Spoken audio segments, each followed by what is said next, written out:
सबसे बड़े दंगल में आपका एक बार फिर स्वागत करता है। हमारे मेहमान सारे जुड़े हुए हैं, उनसे एक बार फिर रुक करेंगे। और जो फाइनल टैली है 292 यानी 294 सीटें हैं। 2 पे चुनाव मुर्शिदाबाद की 2 सीटें थी जिस पर जंगीपुर, और एक मुर्शिदाबाद की एक और सीट जिस पर चुनाव बाद में होंगे।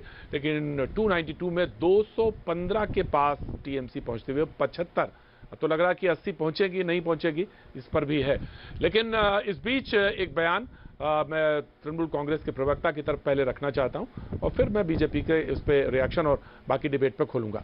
सवाल ये कि आपके एक नेता हैं, बड़े नेता हैं, उन्होंने ये कहा कि मोदी जी और अमित शाह को इस्तीफा दे देना चाहिए। मैं जानना चाहता हूं कि मनोजीत मंडल कि ममता चुनाव हार गई हैं।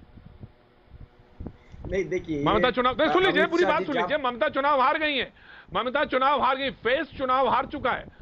नाउ यू आर आस्किंग कि मोदी जी और अमित शाह को इस्तीफा दे देना चाहिए, तो उसका कोई लॉजिक है? दोनों पे चुनाव हार चुके तो क्या करना चाहिए? ममता दी को छोड़ देना चाहिए।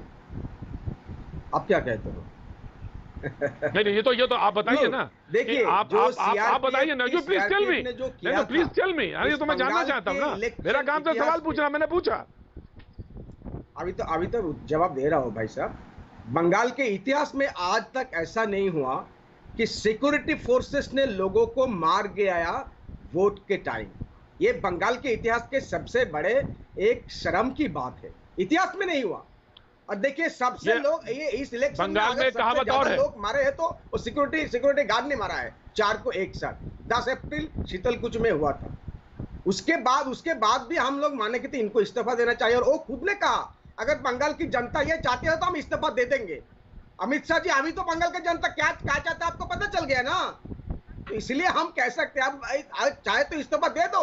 लेकिन आप जो किया हो सीआरपीएफ को लेके, यहाँ पर एक सेक्शन ऑफ सीआरपी जिन लोगों को मार गिरा उनको एकदम पूरा एक डिफरेंट टाइप ऑफ कलर दे दिया।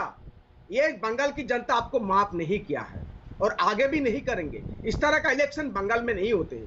हम इलेक्शन लड़ते हैं पॉजिटिव डेवलपमेंट के आधार पर, जो ममता दी ने काम किए हैं उसी के आधार पर हम इलेक्शन लड़े।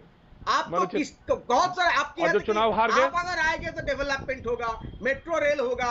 मैं आपको पूछना चाहता हूं, अभी मेट्रो रेल नहीं होगा दार्जिलिंग में, सिलीगुड़ी में, दुर्गापुर में मेट्रो नहीं होगा। यही आपका पॉलिटिक्स है, इसी के खिलाफ हम हैं। ये बंगाल को आप लगातार 1 सालों से हम देख रहे हैं किस तरह से आप टारगेट किए हो, चाहे कोरोना का खिलाफ लड़ाई हो और अभी इलेक्शन के टाइम लड़ाई हो। ये लोग जान चुके हैं, इसीलिए आपको हराया। और ममता जी को क्यों हराया? देखिए, वो तो हम बात कर रहे हैं ना, हमको जानना चाहते हैं क्यों हो रहा है। ममता जी ने खुद कहा है कि जीत रही थी और उस पूरा नंदीग्राम के आसपास हर इलाके में हम जीत गए। इस मिदनापुर में ज्यादा से ज्यादा सीट हम जीत गए। दादा हार गए। दादा बचपन में क्रिकेट खेला है? हमको जानना चाहिए क्या है। दादा बचपन में क्रिकेट खेला है? लेंगे, बिल्कुल दादा। और अगर दादा बचपन में क्रिकेट खेला है? आपको इसको किलो बना के घर में सो जाइए, कोई बात नहीं। दादा टेल मी वन थिंग, दादा टेल, अगर ये आपको एक तरह से कुशन बना के घर में जाए, नींद से अच्छी तरह से नींद कर लीजिए, क्योंकि आप बहुत दिनों से अच्छी तरह से नींद में नहीं हो। बीजेपी के कह रहा हूँ, अगर ये जीत अगर हुई है ठीक से तो इसको कुशन बना के घर में जाके सो जाइए, कोई प्रॉब्लम नहीं। ममता दी चीफ मिनिस्टर रहेगी दादा, एक आज भी रहेगी, आगे भी रहेगी जी। बिल्कुल रहे, मुझे बताइए। प्रधानमंत्री ने बधाई दे दी, मैं तो बस ये कह रहा हूँ दादा आपने जी संबित आप दे दिए, मैं अपना सवाल पीछे कर लेता हूँ जी, आप पूछिए जी। चूंकि दूसरे चैनल पे जाना है, डिबेट का समय हो गया, तो मैं उत्तर दे के जाता हूं। मुझे बड़ा आश्चर्य लग रहा है कि आसाम जीते, पुडुचेरी जीते, बंगाल में इतने बड़े वोट मार्जिन को हमने हासिल किया है, 3 सीट से लगभग 80 तक हम पहुंच रहे हैं। उसके बाद ये कह रहे हैं मोदी और शाह जी को रेजिग्नेशन दे देना चाहिए। ममता बनर्जी नंदीग्राम से खुद हार गई हैं, उनको रिजाइन नहीं करना चाहिए अपने पद से, अध्यक्ष पद से, उनको पुनः मुख्यमंत्री बन जाना चाहिए। मैं आज सवाल पूछना चाहता हूं, चूंकि ममता बनर्जी ने नंदीग्राम के सीट को एक चैलेंज के रूप में लिया था और कहा था कि अगर मैं यहां से हार जाऊंगी तो कहीं ना कहीं एक बहुत बड़ा संदेश होगा। क्या ममता बनर्जी अपना मुख्यमंत्री पद त्याग देंगी? संबित जी मैं आपको भी रोकना चाहूंगा। संबित जी रोकना इसलिए रोकना चाहूंगा क्योंकि अमित शाह जी ने एक बात और कही थी, अमित शाह जी ने कही था, वो भी पूछनी चाहिए, याद दिलानी चाहिए आपको भी। उन्होंने कहा था ये मेरी जिंदगी का बेहद अहम और महत्वपूर्ण चुनाव है जी। Now you start speaking. अब आप नहीं, मैं देखिए, मैं तो जानता हूं अमित जी हमारे भारतीय जनता पार्टी के जब अध्यक्ष थे, उन्होंने कौन सा ऐसा चुनाव है जिसको कि अपने जीवन के अहम चुनाव के रूप में नहीं देखा। वो हर चुनाव को अहम चुनाव के रूप में देखते हैं, हर चुनाव में मेहनत करते हैं, हर चुनाव के लिए स्ट्रेटेजी बनाते हैं।